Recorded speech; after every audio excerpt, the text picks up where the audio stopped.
30 de diciembre del año 2005 traemos la última edición del programa Agenda Nacional, que le llega de lunes a viernes, de 1 a 1:30 pasado meridiano, por Teleimpacto, canal 52 del Telecable Nacional y canal 52 del Cable Aster. Les habla Leopoldo Payananita, y este programa comenzaba pidiendo excusas por el programa de ayer, que no salió al aire porque fuimos víctimas de lo mismo que ha aquejado a miles de propietarios de vehículos en todo el país. El descuido con que la Shell maneja la refinería dominicana de petróleo hizo presente una vez más en perjuicio del pueblo dominicano, y ayer se dañaron miles de vehículos por una gasolina que salió al mercado sin las verificaciones del lugar. Ahora, la pregunta está: ¿por qué la Secretaría de Industria y Comercio no cumple su cometido a través de Digenor? ¿Por qué no le da los recursos que necesita Digenor? ¿Por qué no utiliza a Indotec, aquel costoso experimento que inició el Banco Central, dotado de edificios, laboratorios, personal, para fijar precisamente la calidad de todo lo que se consume en el país? Pero aquello se desvió porque se buscó entonces ponerlo como una especie de servicio a las empresas y no fiscalización a la calidad de lo que las empresas ponen en el mercado. Resultado: después de años y décadas, entonces el Banco Central soltó eso y ahí está. Ahora lo independizó, autonomizó para desentenderse del Indotec.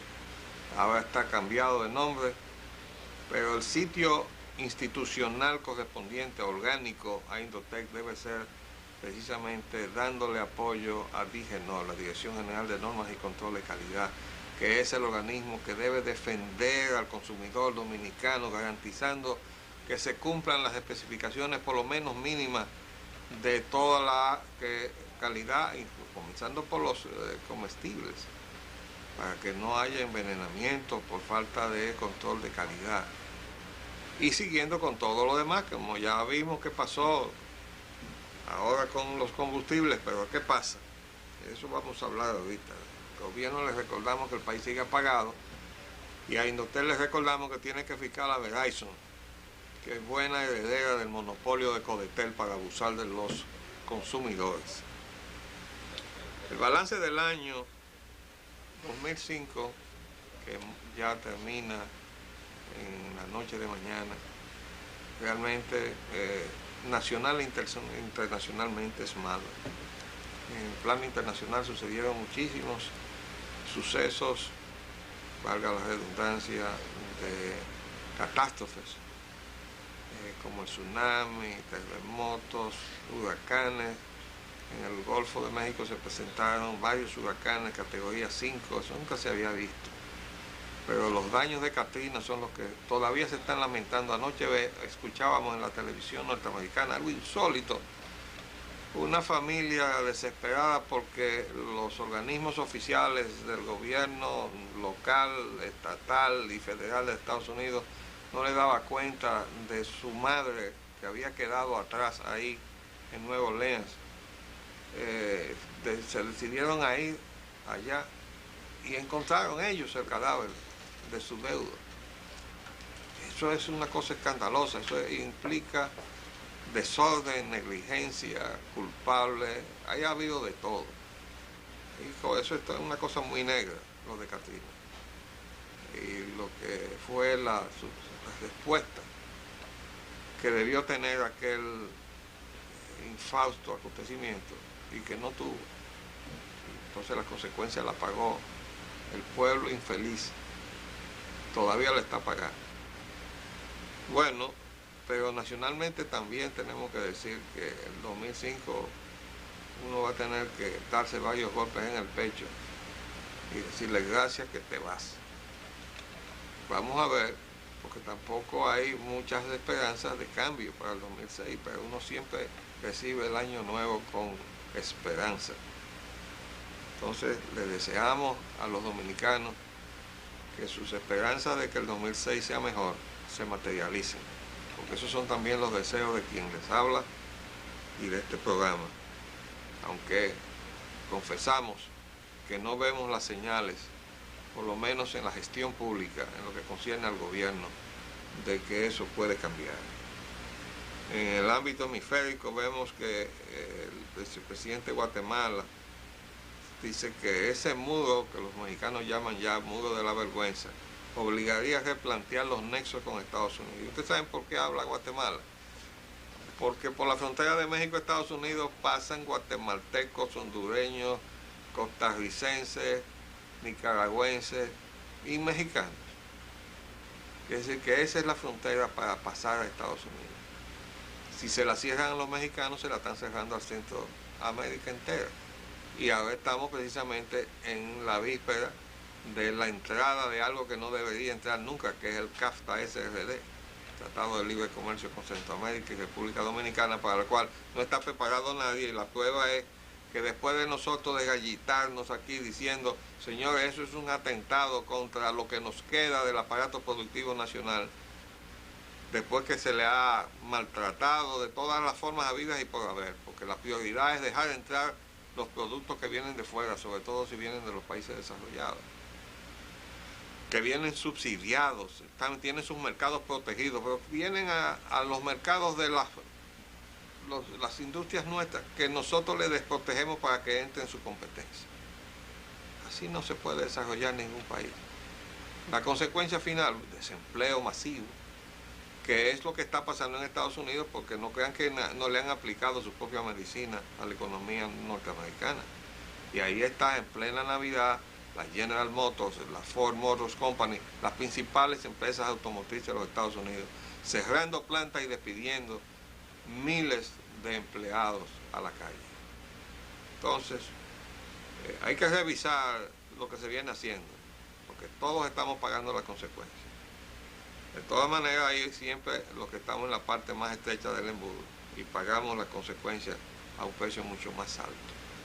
Y la paciencia tiene un límite. De todas maneras, ya está pospuesta la entrada, la vigencia del CAFTA, y esto va a ser vamos a ver hasta dónde llega el razonamiento de la gente para decir que realmente está preparado para aceptar ese instrumento liquidador de la economía nacional de los países latinoamericanos. Bueno, en el capítulo de lo insólito que nosotros hemos abierto últimamente, está pues los combustibles. Ayer salieron los titulares que no pudimos recoger, vendieron gasolina que dañó motores de vehículos. Anadega dice que la situación se registró solo en la gasolina regular. Y en la tarde ya decía, la refinería pagará por daños de gasolina. Esas son declaraciones del secretario de Industria y Comercio. Y hay otro titular que dice, temen sean miles los vehículos afectados. Pero ya hoy sale una noticia que dice, refinería defiende manejo de la gasolina. Y dice acá, la refinería dominicana de petróleo Refidonza adelantó ayer que se produjo fuera de sus instalaciones el despacho hacia el mercado de una gasolina no tratada que dañó las bombas inyectoras de un número indeterminado de vehículos. Que se produjo fuera de sus instalaciones, pero claro, porque ellos no eran los que estaban utilizando su propio combustible malo, sino que a través de las distribuidoras, a las estaciones, nosotros los consumidores, incluyendo a quien les habla, pues nuestro vehículo se dañó, como se dañó el de nuestros hijos. A quien le prestamos nuestro vehículo, a los pocos minutos nos llamaron y nos dijeron, no arranca el vehículo, se había dañado también. Y cuando llamo al taller me dicen, son 20 los vehículos que tenemos aquí en el día de hoy, ayer. Entonces, así no se puede, porque guerra avisada no mata soldados. Vamos a terminar de leer los titulares que dice hoy la prensa. Exigen a la refinería pagar el daño que provocó la gasolina mal. La Industria y Comercio dice que hubo negligencia imperdonable al distribuirla. Bueno, a nosotros nos llamó una periodista del Listín y aquí en el periódico de hoy aparecen nuestras declaraciones. En la primera plana dice engaño. El expresidente de la Refidonza, Leopoldo Payananita, dijo que había denunciado que los combustibles que se venden en el país no llenan los requisitos de calidad y octanaje. Eso está más detallado en la parte interior de la noticia. Bueno, lo cierto es que yo le dije, pero señora, ya yo había denunciado eso. Y a oportunidad de cuando yo lo denuncié. Bueno, aparte de muchos artículos que yo he sacado en la prensa, denunciando que Shell hace lo que les da la gana, y que además de darnos el combustible que ellos quieran, y de entorpecer los acuerdos que internacionalmente hace el gobierno para suministrar o garantizar el suministro de combustible del país, entonces les ponen el precio que quieren también, en perjuicio también de nuestra economía. Pero nosotros hicimos, a propósito de aquel escándalo del mercaptano, que mandó a las clínicas y hospitales a una gran cantidad de niños y niñas, porque ellos son los que siempre pagan las consecuencias peores en estas situaciones. Y pusimos en nuestro artículo que salió en la prensa nacional, Shell y el mercaptano. El Estado nunca sabe qué pasa en las refinerías, porque eso es así. La situación, dice, todo el mundo se ha concentrado en el hecho de que el presidente de aquel entonces sustentó una infundada posición de defensa de la refinería en cuanto al señalamiento del titular de la Secretaría de Industria y Comercio, de que allí estaba el origen del problema, refutándolo públicamente, para luego resultar que efectivamente la refinería es la responsable del problema, con lo cual quedó mal pagado, como ignorando lo que acontece en la empresa que presidía, mala referencia para cualquier ejecutivo público o privado. Pero eso está pasando exactamente ahora. La persona que está ahora como presidente de la refinería, su trayectoria profesional ha sido al servicio de la Shell. Y la periodista que me llamó me dijo, yo no he logrado una declaración del presidente de la refinería, pero ya el secretario de Industria y Comercio había dicho, como en la ocasión anterior, es ahí que está. ¿Y por qué el secretario de Industria y Comercio está más enterado que el presidente de la refinería de lo que pasa en la refinería? Bueno, por lo mismo que nosotros hemos dicho. Ha quedado oscurecido, refiriéndonos al caso anterior, el hecho de que el presidente de la refinería actuó porque había recibido del gerente general de la refinería, Alfredo Nara, un argentino que está ahí, y del jefe de tecnología, la información falsa de que el problema no había surgido de la refinería. Y este es el punto que verdaderamente tiene importancia, porque es una nueva demostración de que el Estado Dominicano, cuya primera línea de defensa lo constituye su representación en la empresa, tiene una situación insostenible de estar sistemáticamente marginado de lo que acontece administrativa y técnicamente en la refinería. Bueno, como nosotros pasamos por ahí, pero estuvimos allá 4 años, desde 1982 al 85, enero a enero. Sabemos que eso no ha cambiado para nada. Lo vimos con la experiencia de Aristide Fernández Sucre. Y ahora lo vemos con el señor Eduardo Rodríguez, que es una persona que está ahí para aplacar a la Shell, que decía que se iban a ir. Pues señores, váyanse de una vez, porque así el país podrá descansar de ustedes. Buscar y contratar una administración técnica imparcial, o sea, absolutamente no ligada a ninguna de las empresas distribuidoras, y entonces proceder a darle un rumbo diferente a esa empresa, sobre todo recuperando la primacía que el Estado nunca debió ceder ahí, porque con el 50% de las acciones que tiene, la Shell se apropió de un 50% que no le correspondía, y ella pesaba más que el 50% del Estado. ¿Por qué? Porque además han pasado por ahí funcionarios complacientes, que han sido además complacidos. Vamos a hacer un paréntesis y vamos a volver en un minuto.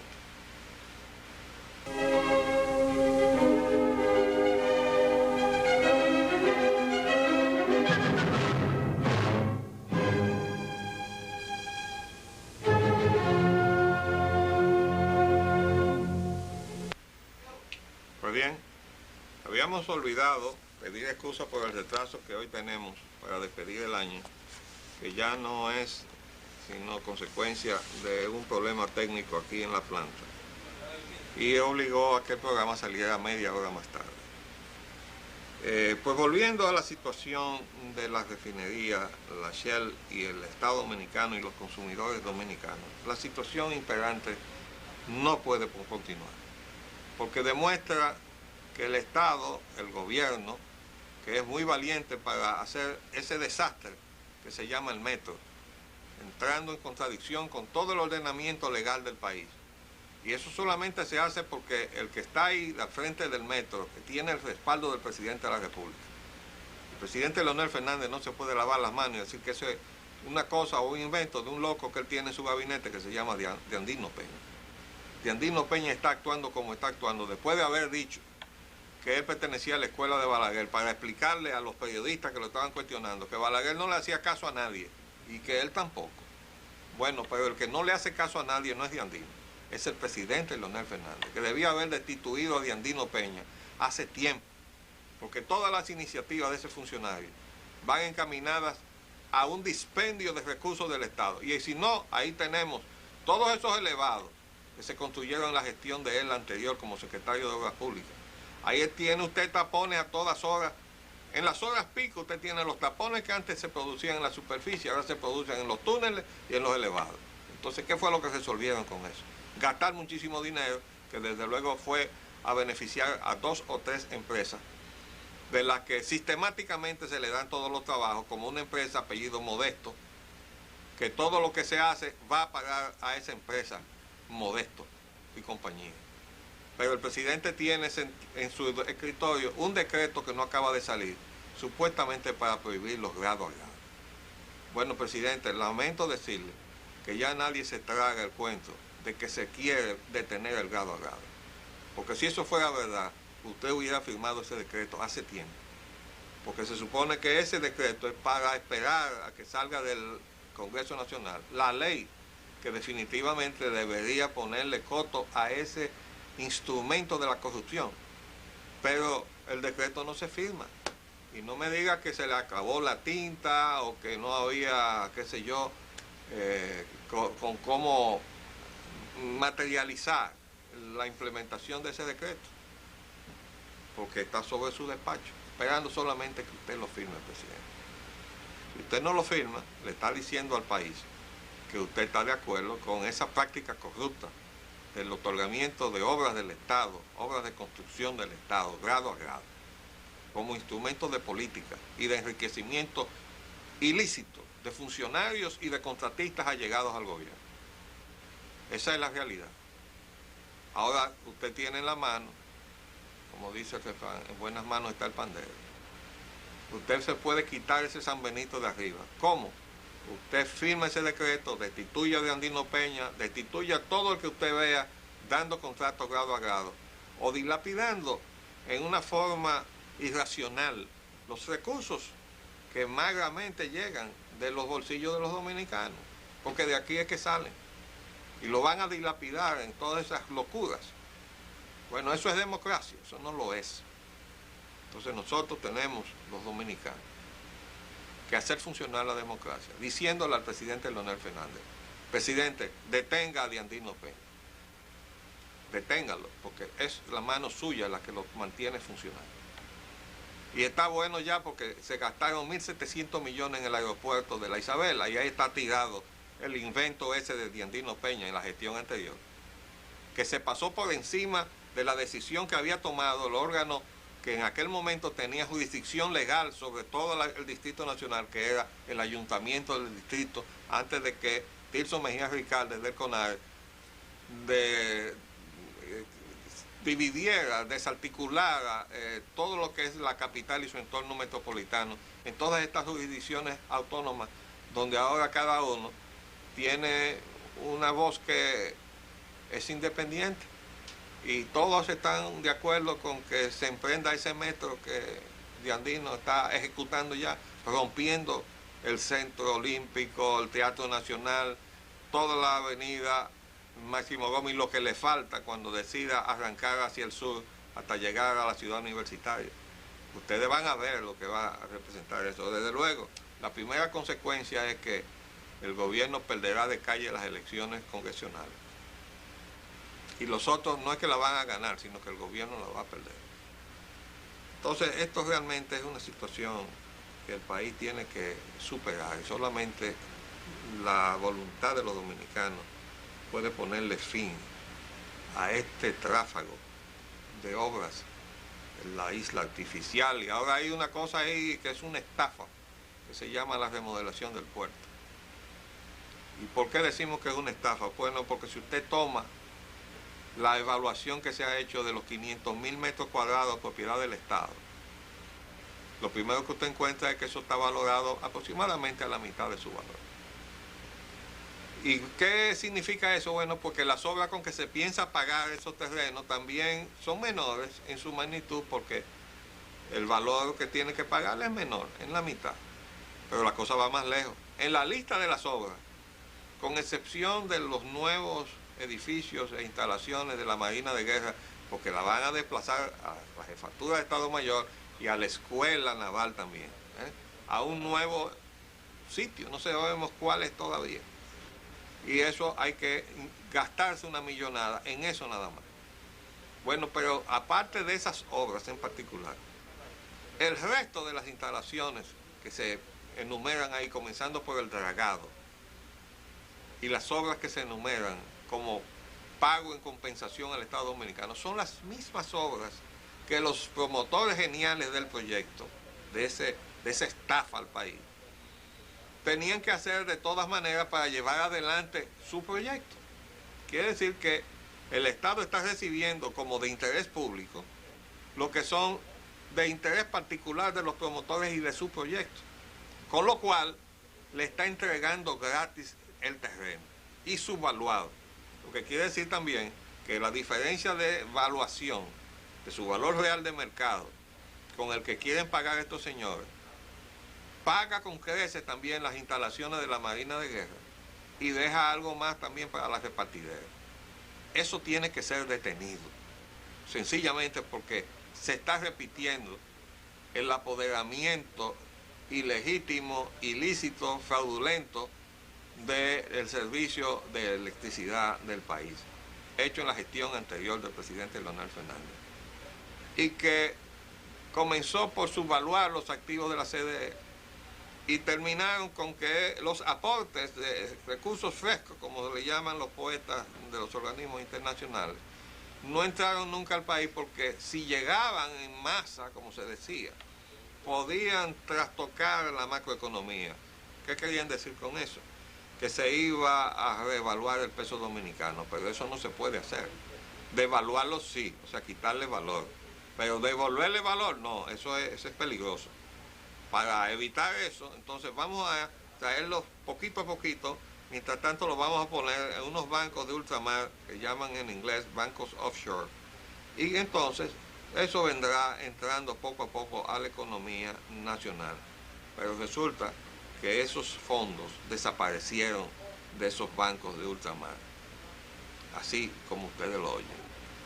¿Por qué? Porque como le entregamos la gerencia de las empresas nuevas, mixtas, donde el Estado también tiene un 50%, pero está colgado en un clavo en la pared, igualito que en las refinerías, porque ese modelo lo parió Temístocle Montaz, a quien yo le escuché proponerlo en un evento, en dos oportunidades, en un evento en el Banco Central, cuando el PLD tenía, en fin, estaba a años luz de ir al poder, y en otro evento en el Colegio Dominicano de Ingenieros, Arquitectos y Emisores, donde repitió lo mismo, que con la CDE había que repetir la fórmula de la refinería, donde él trabajó como ingeniero químico. Entonces él fue el autor intelectual de la fórmula del 50% de la capitalización de la CDE, y recuerden que él fue el primer administrador de la CDE en el gobierno de Leonel Fernández del 96 al 2000, y hubo que sacarlo porque no resolvió nada de lo que él dijo que iba a resolver. Entonces entró Radamés Segura con otra partitura hasta que lo aplastaron. Él estaba opuesto a la capitalización, pero hubo como una especie de aquellas grandes maquinarias de compresión, ¿no? Lo agarraron y lo sentaron en el Palacio Nacional entre el presidente de la República y Antonio Isa Conde, que presidía la Comisión de Reforma del Estado. de las empresas del Estado, las empresas estatales, y en el medio sentado Radamés Segura, diciendo que el único camino era entonces la capitalización o privatización. Bueno, ahí tenemos el resultado. Nada de lo que se dijo que se iba a hacer se ha hecho. Absolutamente nada. Y se han violado todas las reglas, incluyendo el de la competencia. Lo que se ha hecho es montar un monopolio en manos de particulares, nacionales y extranjeros, con ramificaciones por todas las partes para alimentar lo que los venezolanos llamaron en su oportunidad la conchupancia de los adecos y de los copellanos, que se pusieron de acuerdo para beneficiarse de la corrupción venezolana. Así ha pasado en la República Dominicana. Y por eso hay unos contratos, sobre todo el del acueducto de la zona oriental, que se le adjudicó grado a grado a una empresa que se llama Impegilo y a los hermanos Azuri, los mismos a quienes se le entregaron los aeropuertos internacionales del país, violando la ley 8 de la aeroportuaria, por cierto. Entonces todo eso se ha estado haciendo y nosotros hemos estado, los dominicanos, dejándolos hacer. ¿Por qué? Bueno, porque nos ha estado fallando una pieza clave que se llama la Suprema Corte de Justicia. Si esa pieza, que por cierto ha dado la primera connotación en estos días cuando falló que los hijos de haitianos no son dominicanos, después ha dejado hacer todo, absolutamente todo, porque para eso fue que los pusieron ahí. Entonces ellos también tienen, al igual que el presidente, la oportunidad de reivindicarse, volviendo hacia atrás todo lo que ellos mismos permitieron que se hiciera, porque son actos inconstitucionales, como son todas las cosas que se están haciendo todavía hoy en perjuicio del pueblo dominicano. Son actos inconstitucionales. Entonces, nosotros realmente tenemos que decir que, aunque tenemos siempre esperanza en el futuro, tenemos que decir que todo depende de la voluntad de nosotros los dominicanos. Tenemos que entender que si queremos democracia, la democracia no funciona de arriba abajo. La democracia funciona de abajo arriba. Y abajo estamos todos nosotros. De modo que desde abajo nosotros tenemos que hacer valer la voluntad del pueblo, que es quien vota y quien supuestamente entonces coloca gobernantes que les respondan a los intereses del pueblo. Si no responden a los intereses del pueblo después de haber sido elegidos, entonces traicionan el mandato recibido. Porque ofertas sobran en las campañas electorales para decirle al pueblo que todo será resuelto. Vamos a ver cómo está todo resuelto. Ahora todavía no tenemos electricidad y el país está apagado y este programa está saliendo al aire con esta planta, esta emisora funcionando, este canal funcionando con una planta de emergencia. Pero de Andino no se paga, parece que él quiere hacer un metro tirado por bueyes. Porque sin electricidad, ¿cómo funcionan los ferrocarriles? No son eléctricos. O son de vapor, como cuando se inventaron. Entonces, aquí, este país tiene que detener esta carrera de disparate que se están haciendo. Con los fondos del Estado. Porque de alguna forma, y esa es nuestra posición, debe ponerse la ley orgánica de presupuesto. Hay que ponerle dientes y uñas para que muerda y para que aruñe a todo aquel que la viole. O sea, que el funcionario, sea el nivel que sea, el presidente de la República, secretario de Estado, que ordene un gasto que no esté presupuestado, termine en la cárcel.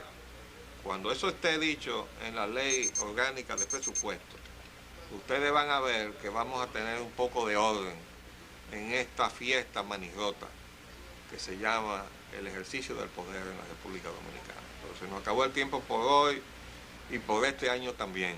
Nos veremos en el año 2006, si Dios así lo permite. Les habló Leopoldo Espaillat Nanita. Hasta luego.